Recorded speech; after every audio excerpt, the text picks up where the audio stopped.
Syederalun Pengurus Provinsi Ikatan Motor Indonesia atau IMI Aceh, Kamis melaksanakan pelatihan penggunaan alat pemadam api ringan.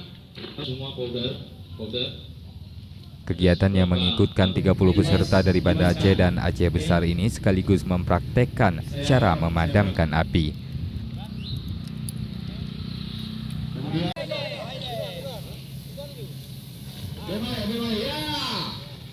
Pelatihan yang digelar tepat di depan Sekretariat Pengprov IMI Aceh, Kompleks Stadion Harapan Bangsa ini diharapkan memberi pemahaman kepada peserta tentang teori dasar api dan sistem memadamkannya.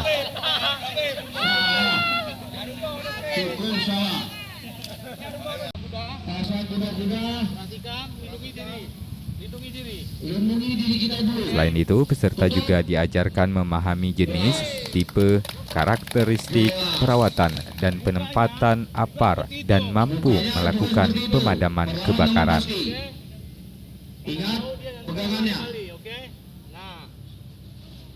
Dari Banda Aceh, Muhammad Hadi, Serambi On TV.